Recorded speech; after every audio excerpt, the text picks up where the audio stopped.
আজকের পৃথিবীর সবচেয়ে আলোচিত এবং ঘটনাবহুল ভূখণ্ডসমূহের অন্যতম হলো সিরিয়া। একজন মুসলমানের কাছে মক্কা এবং মদিনার পরে তৃতীয় সবচেয়ে গুরুত্বপূর্ণ এবং পবিত্রতম ভূখণ্ড হলো সিরিয়া। কারণ রাসূল করিম সাল্লাল্লাহু আলাইহি ওয়াসাল্লামের বহু তাৎপর্যপূর্ণ ভবিষ্যৎবাণী রয়েছে সিরিয়াকে কেন্দ্র করে। আজকের সিরিয়ার প্রাচীন এবং ঐতিহাসিক নাম ছিল শাম। এই শামকে কেন্দ্র করে যতগুলো বর্ণনা হাদিসের কিতাবসমূহে পাওয়া যায়, সেই শামের সীমানা অবশ্য আজকের সিরিয়া থেকে বেশ খানিকটা বিস্তৃত এবং বড় ছিল। সিরিয়া, জর্ডান, ফিলিস্তিন এবং লেবানন এই দেশগুলো মিলে ছিল তখনকার শাম। অবশ্য তখনকার শামের সবচেয়ে প্রধান এবং বড় অংশ যেহেতু আজকের সিরিয়ায়, সেই জন্য সিরিয়াকেই সাধারণত শাম বলা হয়। শাম বা সিরিয়ার প্রধান এবং অন্যতম বৈশিষ্ট্য হলো যুগে যুগে আল্লাহ সুবহানাহু ওয়া তাআলার পক্ষ থেকে বিভিন্ন নবী রাসূল যে সারা পৃথিবীতে এসেছেন, তাদের সবচেয়ে বড় অংশ এবং সবচেয়ে বেশি সংখ্যক নবী রাসূল এসেছেন এই শাম বা সিরিয়া। শাম বা সিরিয়া এটাই কিয়ামতের ময়দান হবে। কিয়ামতের দিন লোকেরা এখানেই সমবেত হতে থাকবে। এর বাইরেও শাম বা সিরিয়া প্রসঙ্গে রাসূল করিম সাল্লাল্লাহু আলাইহি ওয়াসাল্লামের আরও অনেক গুরুত্বপূর্ণ মন্তব্য এবং বক্তব্য রয়েছে। সামান্য কয়েকটি বক্তব্য আজ আপনাদের সম্মুখে আমরা পেশ করতে চাই। তার মধ্যে এক নম্বর হলো সহিহ বুখারীতে বর্ণিত হয়েছে, নবী আলাইহিস সালাতু ওয়াস সালাম বলেছেন, লা তাযালু তায়ফাতুম মিন উম্মতি মানসুরিন লা ইয়াদুররুহুম মান খাযালাহুম হাত্তা তাকুমাস সাআ। অর্থাৎ আমার উম্মতের মধ্যে একটা বিশেষ শ্রেণী, বিশেষ কিছু লোক থাকবে, একটা দল থাকবে যারা সত্যের পক্ষে লড়াই করতে থাকবে, আল্লাহর সাহায্য তাদের সঙ্গে থাকবে এবং তারা এই সত্যের পক্ষের লড়াইকে অব্যাহত রাখবে কিয়ামত কায়েম হওয়া পর্যন্ত। তাদেরকে যারা পর্যদস্ত করতে চায়, অপমান করতে চায়, ক্ষতি করতে চায়, তাদের কেউই তাদের কোনো ক্ষতি করতে পারবে না।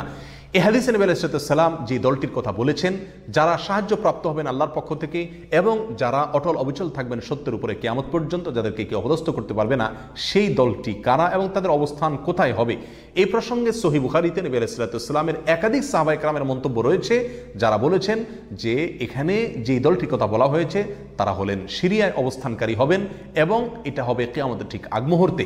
তাবরানীর এক বর্ণনা, নবী আলাইহিস সালাম নিজেও বলেছেন আল্লাহর সাহায্যপ্রাপ্ত সেই দলটি থাকবে সিরিয়ায় বা শামে। সিরিয়া প্রসঙ্গে দ্বিতীয় হাদিসটি বর্ণিত হয়েছে সহিহ বুখারীতে। বিখ্যাত সাহাবী আব্দুল্লাহ ইবনে ওমর রাদিয়াল্লাহু তাআলা আনহু বলেছেন, রাসূল করিম সাল্লাল্লাহু আলাইহি ওয়াসাল্লাম ইরশাদ করেছেন, আল্লাহুম্মা বারিক লানা ফি শামিনা ওয়াফি ইয়ামানিনা, অর্থাৎ আল্লাহ আমাদের সিরিয়ায়, আমাদের ইয়ামানে আপনি বরকত দান করুন। এই কথা বলার পরে উপস্থিত লোকেরা বলল, ইয়া রাসূলুল্লাহ ওয়াফি নাজদিনা, আমাদের নজদেও আল্লাহ বরকত দান করুন, সেই দোয়া করুন আপনি। নবী আলাইহিস সালাম তাদের কথায় কর্ণপাত না করে আবারও বললেন, আল্লাহুম্মা বারিক লানা ফি শামিনা ওয়াফি ইয়ামানিনা। লোকেরা আবারও বললেন ওয়াফি নাজদিনা, আমাদের নজদেও। নবী আলাইহিস সালাম তখনও একই কথার পুনরাবৃত্তি করলেন এবং পরিশেষে বললেন, নাজদ সেই জায়গায় তো ফিতনা ফাসাদ হবে, সেখানে তো হত্যা, মারামারি, খুনাখুনি হবে, সেখানে তো ভূমিকম্প দেখা দিবে এবং সেখান থেকে তো শয়তানের শিং উত্থিত হবে, সেখান থেকে তো শয়তানের শিংয়ের আবির্ভাব ঘটবে, বের হবে। এখানে নাজদ বলতে কোন এলাকাকে বোঝানো হয়েছে, এই প্রসঙ্গে মুহাদ্দিসিনে কেরামের বেশিরভাগের মন্তব্য হলো নাজদ বলতে ইরাককে বোঝানো হয়েছে। নাজদ বলা হয় উঁচু অঞ্চলকে, আরবের বিভিন্ন অঞ্চলকে নাজদ বলা হয়।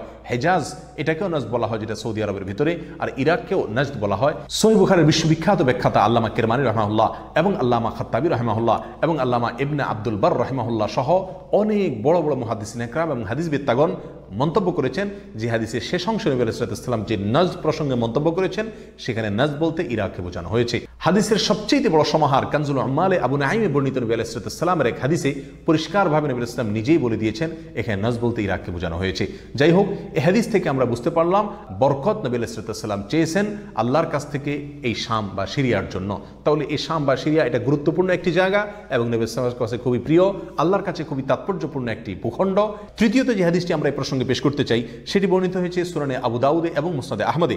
নবী আলাইহিস সালাম থেকে বর্ণনা করেছেন আব্দুল্লাহ ইবনে হাওয়ালা রাদিয়াল্লাহু তাআলা আনহু, তিনি বলেন যে রাসূল করিম সাল্লাল্লাহু আলাইহি ওয়াসাল্লাম আমাকে বলেছেন, দেখো যখন তুমি দেখবে যে খেলাফত পবিত্র ভূমিতে অবতরণ করেছে, নেমেছে, এসেছে, প্রতিষ্ঠিত হয়েছে, তখন তুমি ধরে নিবে যে কিয়ামত খুবই সন্নিকটে এসে গেছে।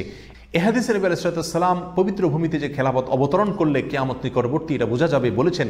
এখানে পবিত্র ভূমি বলতে তিনি কি বুঝিয়েছেন, এই ব্যাখ্যা প্রসঙ্গে প্রায় সকল মুহাদ্দিসিনে কেরামের অভিমত হলো নবী আলাইহিস সালাম এখানে সিরিয়াকে বুঝিয়েছেন। আগে এবং পরের আলোচনাকে পর্যালোচনা করলে সেটাই পরিষ্কার হয়ে যায়। সিরিয়া প্রসঙ্গে চতুর্থ যে হাদিসটি আমরা পেশ করতে চাই, সেটি সুনান তিরমিজিতে বর্ণিত হয়েছে। সেই হাদিস থেকে বোঝা যায় নবী আলাইহিস সালাম সিরিয়াকে গোটা মুসলিম বিশ্বের জন্য হৃৎপিণ্ড হিসেবে অভিহিত করেছেন, মন্তব্য করেছেন। তিনি বলেছেন, সিরিয়ার লোকেরা যখন খারাপ হয়ে যাবে, মন্দ এবং খারাপ দিক যখন সিরিয়ার লোকদেরকে গ্রাস করবে, ছেয়ে যাবে, তখন তোমরা ধরে নিবে পৃথিবীর কোনো জায়গায় আর কোনো ভূখণ্ডে মুসলমানদের মধ্যে আর কোনো কল্যাণ অবশিষ্ট নেই। অর্থাৎ হৃৎপিণ্ডের মতো সিরিয়ার মানুষের মধ্যে যখন পচন ধরবে তখন গোটা দেহে, গোটা মুসলিম বিশ্বের মধ্যেই পচন তার আগেই ধরে গেছে, এটা পরিষ্কারভাবে বোঝা যাবে। এ হাদিস থেকেও সিরিয়া অত্যন্ত গুরুত্বপূর্ণ ভূখণ্ড, সেটা পরিষ্কারভাবে আমরা বুঝতে পারি। সিরিয়া প্রসঙ্গে 5 নম্বর হাদিসটি বর্ণনা করেছেন আবু হুরায়রা রাদিয়াল্লাহু তাআলা আনহু, আর এটি বর্ণিত হয়েছে সুনান ইবনে মাজাহ।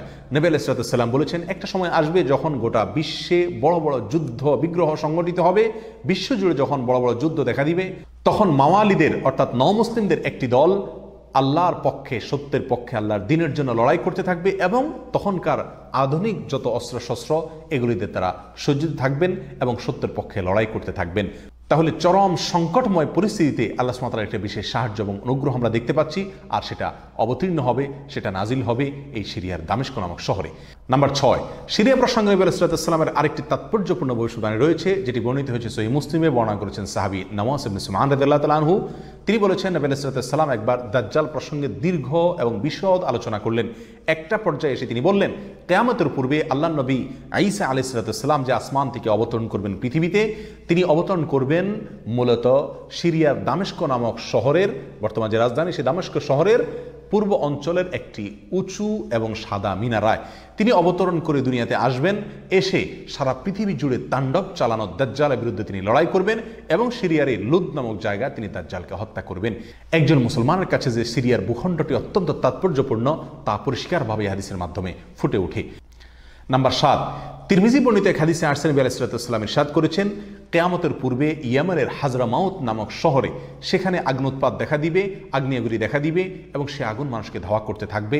সেই পরিস্থিতি আসলে কিয়ামতের ঠিক পূর্ব মুহূর্তে আমরা কি করব, এই প্রসঙ্গে সাহাবায়ে কেরাম নবী আলাইহিস সালামের কাছে দিক নির্দেশনা চাইলে তিনি বললেন, আলাইকুম বিশাম, তোমরা শাম বা সিরিয়ায় গিয়ে আশ্রয় নিবে। অন্য এক হাদিসে আসছেন নবী আলাইহিস সালাম বলেছেন, একটা সময় আসবে যখন 3টা জায়গায় একসঙ্গে যুদ্ধ চলবে, সিরিয়ায় এবং ইয়েমেনে এবং ইরাকে। একজন সাহাবী প্রশ্ন করলেন, ইয়া রাসূলুল্লাহ, আমাকে ওই সময় আপনি কোন পক্ষের হয়ে লড়াই করার জন্য নির্দেশ করবেন?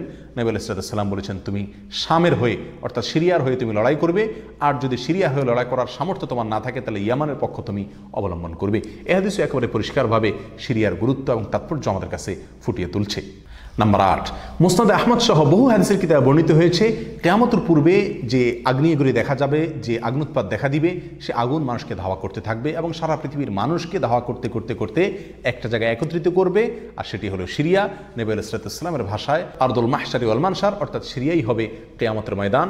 কিয়ামতের সময় সারা পৃথিবী থেকে মানুষ সমবেত হয়ে এই সিরিয়াতেই একত্রিত হতে থাকবে।